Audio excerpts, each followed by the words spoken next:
Hello, and welcome to day three. No more bun. Uh, Day three of my sweet little confusion to clarity series. I'm not in the desert right now. I'm in LA. I'm at my dad's house. I'm in the guest room. And hey, Miss Romy, look, there's a little picture of me as a baby right there, little fat, chubby bubster. And I don't have my normal setup, so I'm sorry if we're a little wiggly here today. But today I wanted to share another aspect of this like journey that we take when we're trying to get to clarity, right? When we're trying to make big decisions in our lives, make big shifts. And I've been talking over the past couple days about like some of the roadblocks or some of the patterns that show up, right? So day one, I talked about 3 things that can keep you in confusion, and then how to sort of move through some of that. So if you're interested, you can go back to day one. I talked about, how confusion can be a safe place for us. I talked about a couple of things, right? That like, right, where you might really find yourself, if you find yourself sort of like in this swirl, you're trying to make big decisions and you can't quite find your way forward, or you're not exactly, you keep finding yourself back in these cyclical patterns of feeling confused or just not knowing what to do. That's what this is here for, right? And so day 2, I talked about, what did I talk about on day 2? Oh, I talked about fear of change. I love talking about fear of change. So that's the idea that, we're calling things in, and when we're calling in change, and we're like, yes, yes, yes, I want change. I'm so ready for change. And then what happens is that, we can actually unconsciously resist it, right? Hey, Erin. Hey, Tiffany. So that was yesterday. That was day 2.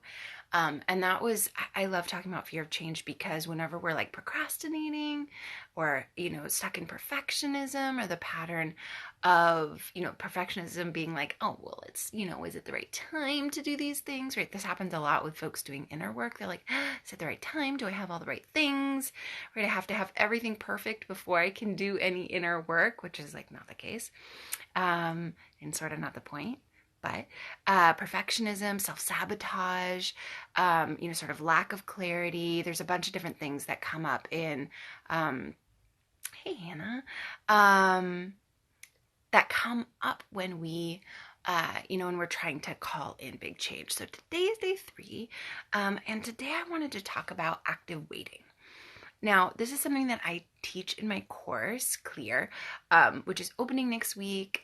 You can go to the link in my bio and get my Slow the F Down exercise. It's a Slow the F Down guided meditation and training. I'll mention it. I'll talk a little bit more about it in a few minutes here, but it's a beautiful grounding meditation. It's totally helpful in this like journey from confusion to clarity. And then you'll also get added to my wait list and you can join. So, if you're interested, right? So yes, that's happening. And day 3 is active waiting. And let me explain a little bit about it. So before I like sort of break down the principles. So a lot of times we can like, we're calling something in and we're like, okay, I'm ready. Here it is. I've asked for it. Where is it? And we just sort of, we can wait for that. We can just sort of like be in this place of waiting where it's like, well, I asked for it, or, I've said that I wanted it, right? Where like I'm manifesting, right? And then we can get stuck in a place of like, where we're like, well, it's not happening and I don't see it happening exactly how I want it to happen. And, we can get a little sidetracked sorry, hold on, what do we have here? Okay. No? Still? Something's happening here. So, we can get sidetracked by the feelings and the experience that we have while we're waiting, right? So any of my students that are here, I think I saw a couple show up here. You know about active waiting, and the idea here is that it doesn't have to be passive, right? Waiting doesn't have to be passive. Waiting doesn't have to be inactive. Waiting doesn't have to be something where you're just like in this liminal space and you're sort of like, okay, well, I asked for this big thing, or I said, that I wanted, someone, my twin spirit, twin flame to come into my life, and so now I'm just waiting, and I'm not sure if I see it happening. It can sometimes waiting when when we feel like we've really focused on something for a long time. Hey, Sasha. When the waiting part comes, we can sort of start to feel powerless, right? Like, well, I've already done what I did, so I'm just like biding my time. And,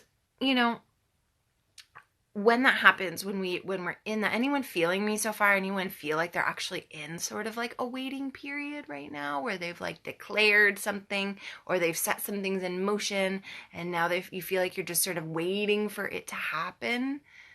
If feel free to throw up any little emojis or hearts or whatever. So what I'm Neptune says yes, totally. So good. I'm so glad you're here. When we're in that place, and I'll name some of the things that like you're feeling right now. Oh yeah, everyone's waiting. Hello, welcome. So we can get stuck. Old patterns are going to come up because probably the thing that you're asking for is my guess is that it might be a bit of a stretch for you, right? It might be a bit like, it's like growth. I don't mean a stretch like it's impossible. I mean like it's growth. You're like, oh, I'm ready for this like next thing in my life, right? And whenever we have that, whenever we're confronted with growth, our old patterns are totally going to show up, right? So it's like we've basically just like opened the doors and said like, all right, I am ready for like all my old patterns, all my old limiting beliefs to show up. And so then we start getting into these patterns of self-doubt, of, whatever it is, like feeling like you're alone, like it can't happen, that you don't, hey Laurel, that you don't like, you can't have it, you can't do it, whatever. Right. So that's sort of natural that like hey Jen, whenever we're in a growth and stretch place, we can get totally like the old patterns are always going to show up. Right. So it's not a matter of like trying to like dodge the old pattern, because that's impossible, right? Like your old record's going to show up because there's part of you that's trying to protect yourself. There's so much here, right? Like this is the extensive work that I do with my one-on-one clients, right? Where we really dig into your old patterns so that we understand what's coming up, so that you can see it and be like, oh, I see you, I get it. And then you don't have to get caught in it, right? You don't have to go down the spiral of it. So yeah, Laura says totally true. Yeah, I mean, because this is how our mind works. This is how mindset works. Hey, Adrian.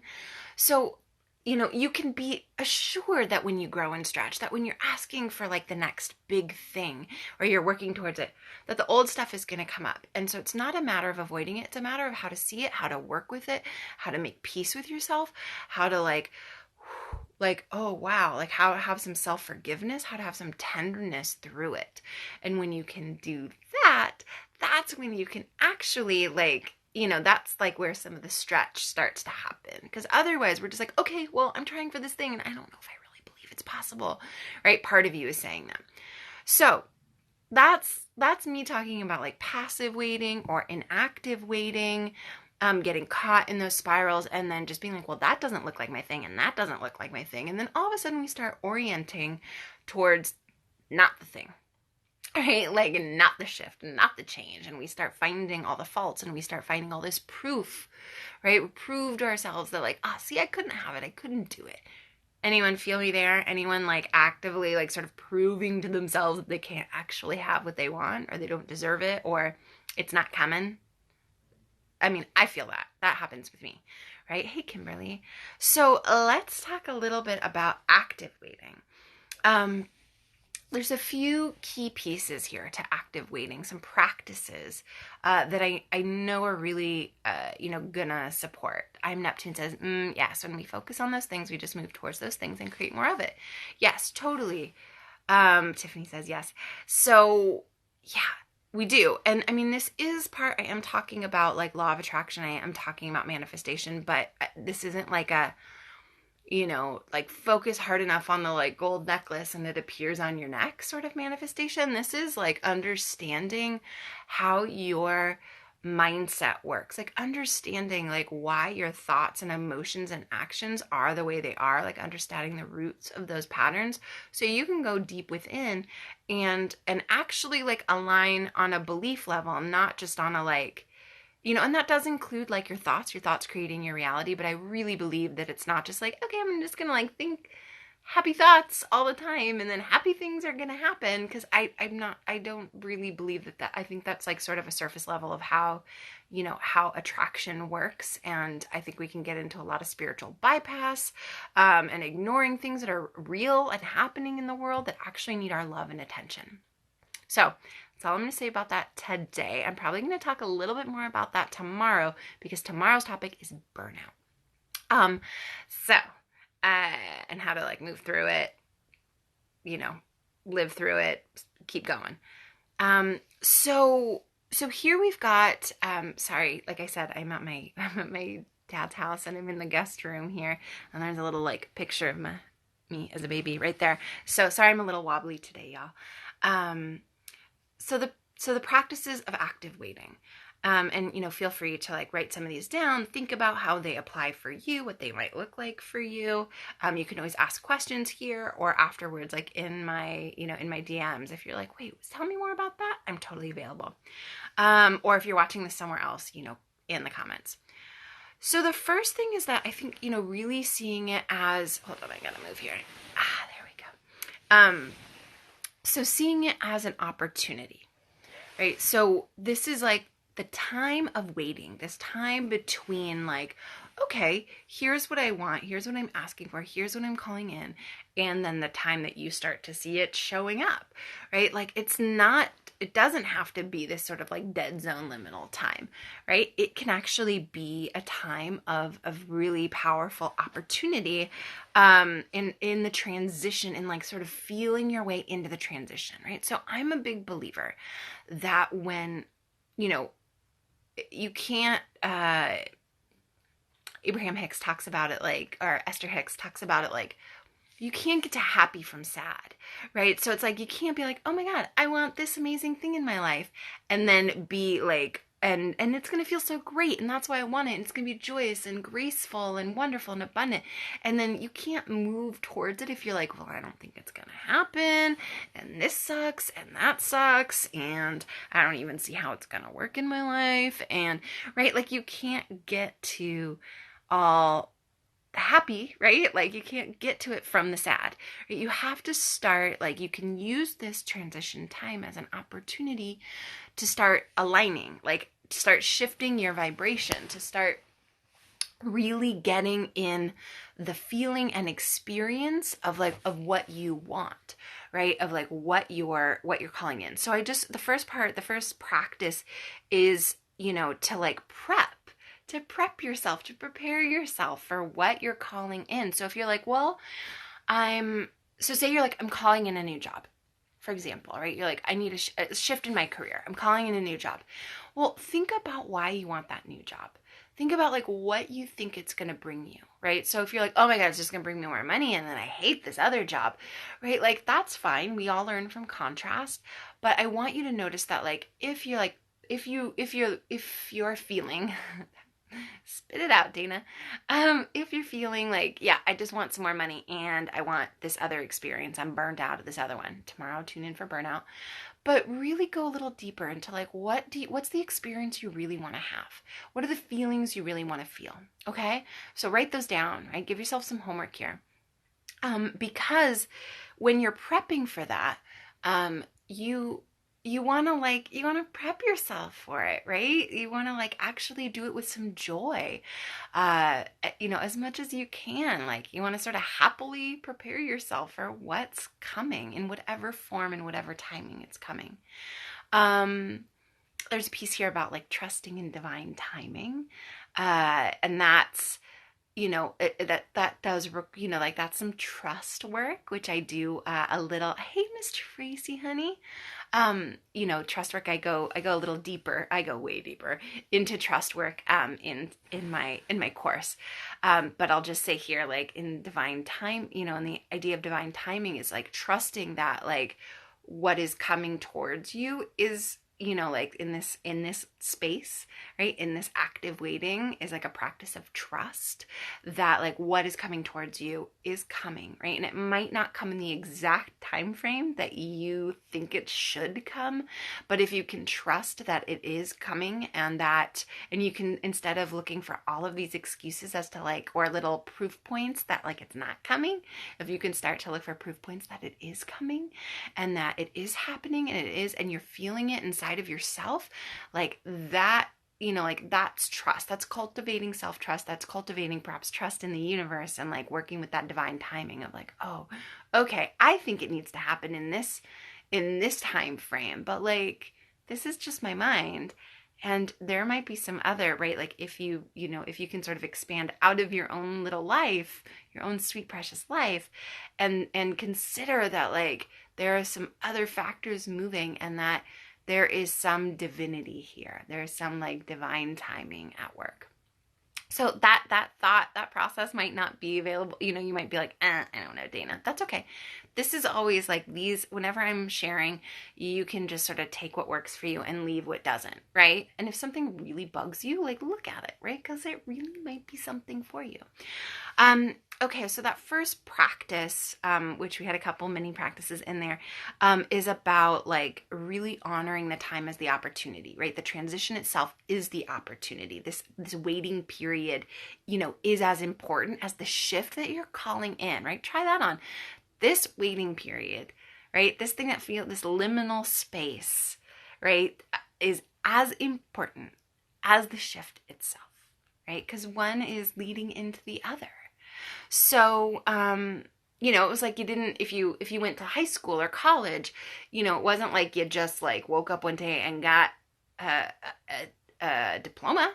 No, there was work you did in between, right? So like, that's a little bit like this. It's like, there's work to do in between, but it doesn't have to just look like you doing a bunch of things. It's about your being, right? It's about tuning into your power. Okay, so, the next practice, and some of these are going to overlap. Hey, Samantha. Some of these are going to overlap a little bit, and that's fine, right? So, just let them.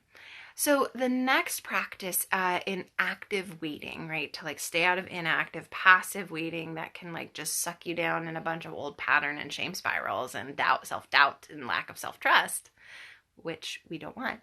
To how to actively wait. So the first one was seeing the transition itself as an opportunity. And then we talked a little bit too about divine timing and trust in there.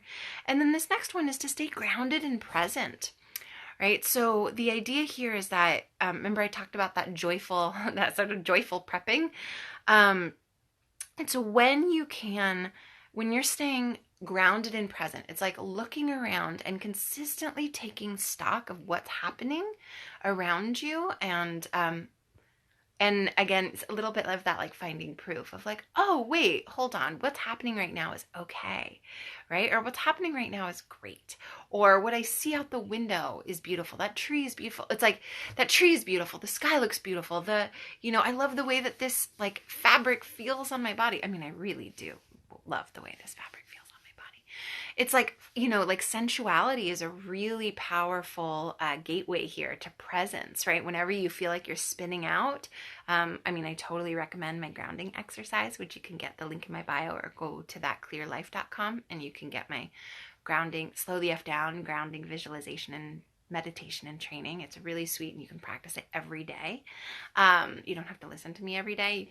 You'll get the gist, and you'll be great. And it's a beautiful way to slow down, and get present, right? To be in presence, because a lot of time what we're doing is when we're planning for something, or we're like calling something in, and mostly just like everyday living, we're either like way in the future or we're in the past, right? So I think it was Thich Nhat Hanh that said that called, was it Thich Nhat Hanh? I might be misappropriating this teaching here, so I'm sorry that it might not be Thich Nhat Hanh. It might be another meditation teacher that I am not remembering his name right now, but he's a Buddhist Zen teacher. But he talks about the idea of being like too much in the future, too much in the past. So too much in the past is regret, brings up feelings of regret. Too much in the future brings up anxiety. So think about that, right? Like too much future, being in the future, like projecting so much into the future, and it gives you anxiety. Anyone feel that? I mean, like anyone feel anxiety, but anyone notice, like, can you make sense of that? Like that when you're just like constantly in the future and constantly trying to figure out, well, what's going to happen, and what do I need to move around and to make work just like this, and what do I have to like, orchestrate, and it's like that creates anxiety. Anyone feel me there? So I know I feel that one. I can always tell when I'm like starting to feel all fluttery, right? So Neptune says, absolutely, I'm dealing with this so much right now. Yeah, so these are like what he calls the diseases, like of being in too much past or too much present, or too much future. Sorry, too much past or too much future. And so then the opportunity is to be in the present, right? To like stay present. Sensuality, right? Noticing how things feel and look and smell, right? Like, going and eating a meal, putting your phone down, not even having a book, and just like being with the food, being, or just going on a walk and just like noticing it's like the stucco on the building or the leaves on the trees. Like, honestly, these are very simple ways that you can sort of like, sensuality can be a beautiful gateway drug to presence, to like, oh, I'm here. Oh, I'm in this body. I'm in this moment. Like, it's okay here. Like, this feels good, right? Like, literally, this feels good. And allowing that to sort of permeate your present moment and to like stay here, right? And then, like I said, the grounding meditation that I give in my Slow the F Down guide, which you can get at thatclearlife.com or in my bio. That grounding meditation is like, that is all about like going into your energy here. That is all about like how you're connecting to your body and how you're connecting to the earth, and slowing you down, keeping you out of too much future, right? So actually like reducing and sort of cutting off the path to anxiety, and slowing you down enough so that you can so that you can be present, so that you can like actually be with your life as it is, instead of like zooming all the way into the into the future, or zooming all the way into the past and just ping-ponging and bypassing your present, which is what we do all the time, right? Our culture totally supports that. So that was sort of the second long-winded principle. I don't have my normal setup, so I can't see my clock. So I'm sure I'm like, oh, we're almost right on time here. So that was the second principle of active waiting, is like staying present and grounded. So the third, let me see. Do I want to give you the third one or the fourth one next? Let's talk a little bit about self-love. So that's a principle here, is to like, sorry about that. There we go. It's to use this waiting period as a time to care for yourself, as a time to love up on yourself. Remember what I said about when you're trying to call some stuff in, some big stuff in, some big changes.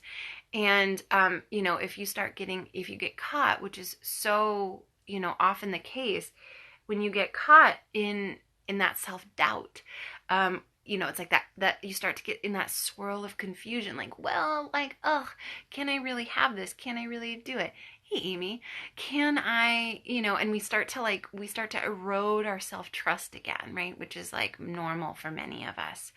And we start to like question our self-worth and our value.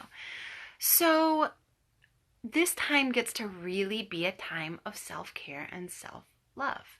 And so part of that self-care is noticing when you're running these old patterns and stories, for sure. And if my course will be opening up in a few days, and I'll keep doing tomorrow. I'm talking about burnout. And then on day 5, I've got a couple of things I want to talk about on day 5, but that's gonna, we're gonna go deeper into this part around like self-care. And like self-care is everywhere. Self-care, not just as like bubble baths, but like self-care is like doing the deep inner work that you must do in order to create the life that you want, right? So there's a lot, you might already have a lot of self-care practices, but self-love, it's like when you're prioritizing like caring for yourself, it's like no matter what comes and in no matter like what timing, right? We talked about divine timing earlier, that when you're really caring for yourself, when you're really loving up on yourself, the timing, you can have more trust in the timing, right? Because you're caring for yourself. So you're not depleting, you're not doubting, you're not shaming, you're not like, right? Where there's like, it's like not sustainable, right? That's like, that's hard. That's a hard place to live. Hey, Carly. Hey, Wonderfent. So it's like, this is the opportunity when you're actively right? How to make this waiting time between when you're setting an intention or like saying, I want something, asking the universe or others for it, and then when it's like starts to, as it's arriving, to stay powerful. And so when you're staying in these practices, sure, of self-care, yes, and you're focusing on like how to, self-care can make room for self-love. So when you're focusing on like how to really like nurture and nourish yourself, and you prioritize yourself, you're saying, you know what, I matter. Like my body matters, my emotional space matters, my mind matters, like I matter. When you go there, then as things start to come in, there's so much more acceptance of like, oh, I understand why that's coming in, or maybe I understand why that's not coming in, or maybe I don't understand why it's not coming in exactly as I wanted it or in this way. But that's okay, because like I'm here, right? It's like along with the grounding and the presence, the self-care and self-love, it's like you're creating like a root system, right? So it's like you get to receive in a different way. So it's not like you're not just looking for reasons to like, to doubt or to prove yourself wrong. You're actually starting to cultivate a bigger practice for proving yourself right, which is a whole shift, and it will change your life. So, so the last practice, well, there's 2 more. So, and one of these, it's a stem from the self-love. So it's like you get to practice receiving, right? Or there's the practice of receiving. And there's really, yes, an art and a science. Okay, right arm is a little tender here, from all that holding. Okay, but we're going to go back because that's really the best setup. So, you get to practice receiving, and it's not all of us are good at receiving. Most of us are, I'm going to speak for myself and my own experience. Most of us are really good at giving, and we're really good at like, like putting out there. Who here is like an excellent giver?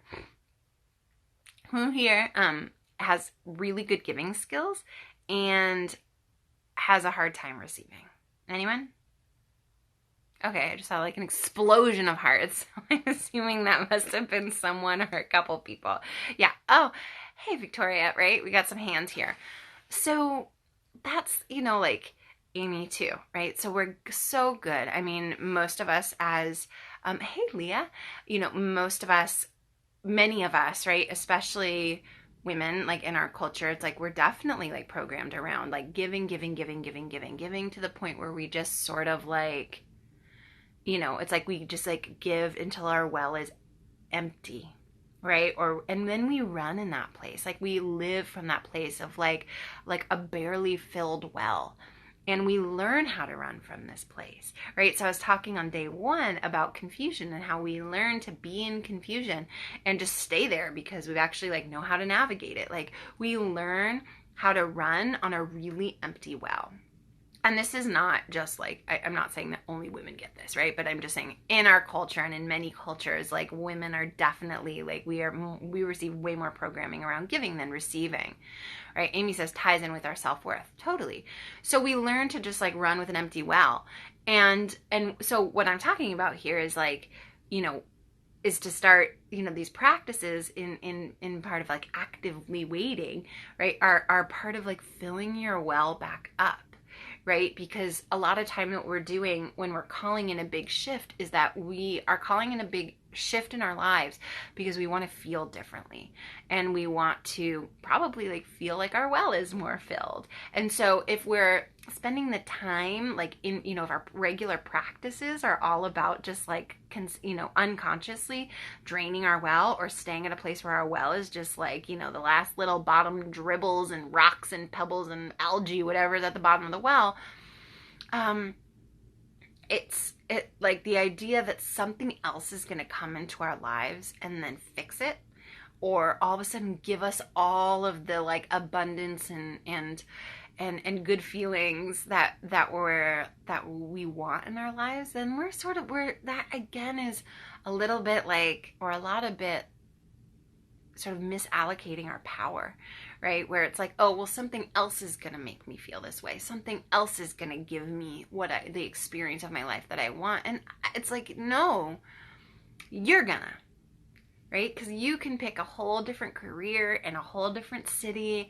And if you're like, your well is drained, or you have eroded that self-trust, like you're going to pick up and you're going to go to a different city and you're going to have a different job and you're going to have some different experiences and be like, oh my God, this is amazing. But I pretty much promise you that at some point you're going to cycle back to the same patterns if you don't start looking at them and shifting them, right? On a root level. So this idea of, I would love for homework, because I hope that you've been writing some of these down and noticing what really resonates for you. And around receiving, I want to give you some homework to do some writing and some noticing, right? Like, are you someone, when someone pays you a compliment, you're like, no? I mean, I still do that sometimes. Like, my husband will be like, you look so pretty. I'm like, really? Yeah. Or, I mean, it happens all the time in so many different ways. And it's like, I've been in practice now for well over a decade. When someone pays me a compliment, to just be like, thank you, I'll take it. Like, I literally have to say, I'll take it. Still, sometimes, right? So, but I'm practicing, and like, it feels way better than like, no. But anyway, just like, there are a lot of ways. Or do you feel like, are you super self-sufficient type? Anyone here identify as super self-sufficient? Because, that's usually when we're just sort of operating from a like, all right, I'm going to make this work. I'm going to do my thing, and I don't need anyone's help. And we have a hard time receiving help. So I want you to do some writing and some noticing this weekend. I mean, I know it's Sunday. Amy says 5 kids. Yeah. Girl, I'm sure. I can't imagine. And so my guess is that like some of this might be landing in a nice way for you. And to really think about receiving. I want all of you to do some writing and thinking and noticing about your relationship to receiving, because this active waiting time is an opportunity for you to practice receiving, practice like taking things in, practice asking for help, practice, and knowing that like that doesn't compromise your worth, but like if your worth is tied to how much you can do and how much you show up, hey, Miss Sarah, then like that's gonna really call some stuff up for you, right? To receive, to open yourself up for some support.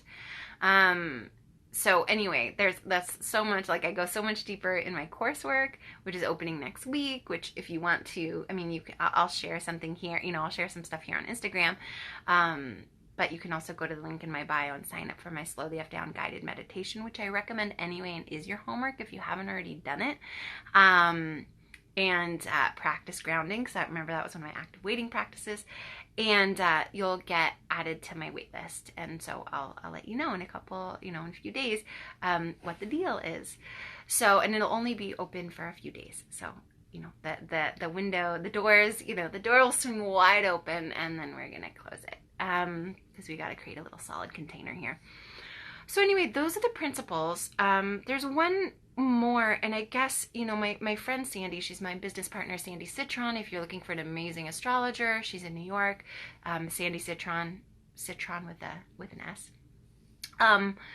But we were having this conversation a few months ago when we have a program, a course that we do together, and we were talking about this last principle of actively waiting, right? Because like when you open your doors for a course and people are coming in and you're talking to people, but you are in active waiting, right? You're like, okay, like there's a time frame, and I've said like I want these things to happen, I want students to come in, right? Like here we are, and you can it's totally an opportunity. Same thing. Active waiting was totally present for us, and we had to stay in it.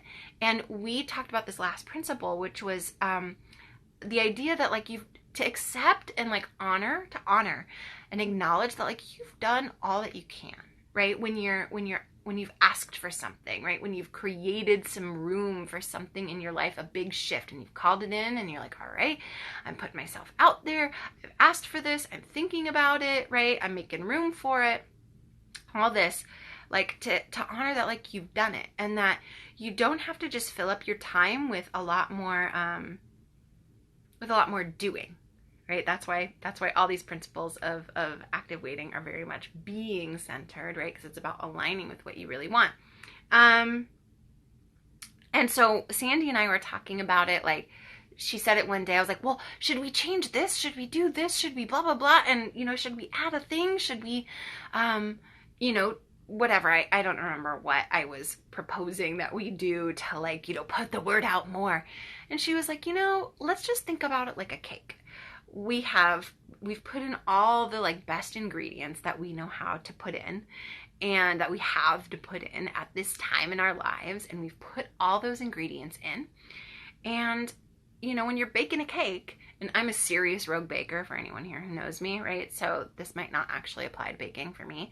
But in general, when you're baking a cake, you don't like take it out and like mix it all up again and throw another ingredient in like mid-bake, right? No, you have trust that you have put in the ingredients, that you've put it in the oven, right? And you're just like, all right, there it is. Like, and to like trust that you've done all that you can, right? At this moment, right? Sure, like there might be years later you look back and you're like, oh man, if I had only done this, or, because we like to be in the past a lot. Remember our addiction to the past and the future and staying out of the present. So, yes, hindsight is 20/20 sometimes, but in the moment, in the time that you're in right now with this active waiting process, with what you're calling in, if you can just honor like, holy shit, I've done the best I could. And that's okay. And that's good. I'm going to let my cake bake. I'm going to trust that it's, that it is the right cake, that I put in the right ingredients, right? So again, that calls in some trust. But I hope does that analogy, it really rang true for me. Does that cake analogy resonate for anyone else? It's hard. It can be hard because it's hard to trust that we've done all that we can, and it's hard to trust that like there's not a million more things to do, right?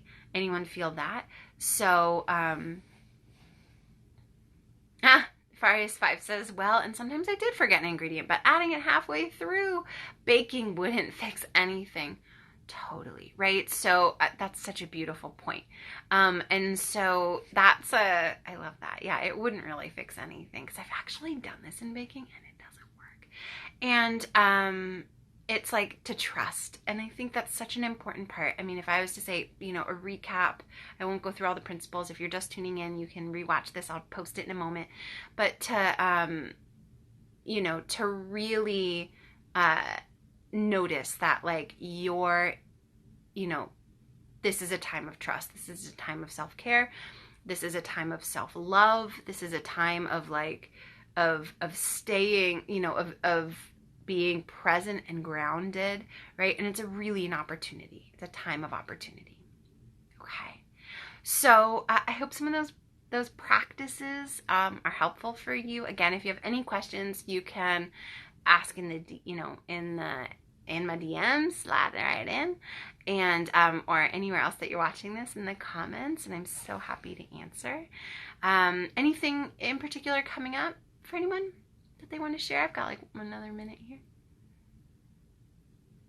Okay. So I don't see anything else popping up right now, which is totally fine. Just like you've got your homework, right? Do some noticing, and some writing about receiving.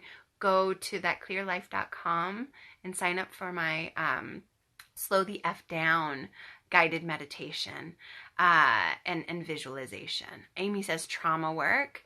I'm not sure what in context that is, but maybe just like that being like important work to do at this time or just in general. Absolutely. I do a lot of with my one-on-one clients. We definitely like do some work around trauma and how that affects your, like how that, affects your like past and future orientation. I'm so glad. I'm so glad it's what you need to hear. And Leah likes the name of my meditation, Slow the F Down. I mean, I really was like, what else am I supposed to call it? Because that's really what I believe. That's one of my teachers calls it my, my church of slowdown, right? And totally, like, I believe it's the medicine, the absolute like medicine that we all need right now. Yeah. And it's the medicine I consistently need. So thank you all so much for being here and joining in and all your beautiful comments and shares. I so appreciate it. I hope that these practices are gonna, are really, whatever day it is, that something's resonating for you and that it's helping you like be in your body, be on the planet right now, like call in what you really want to call in. I'll be live again tomorrow, Monday morning, 9 a.m. Pacific time, and we're going to be talking about burnout. And I have so much to say about burnout. You're not going to want to miss it. Okay, beloveds, have a beautiful day. I will see you tomorrow at 9 a.m.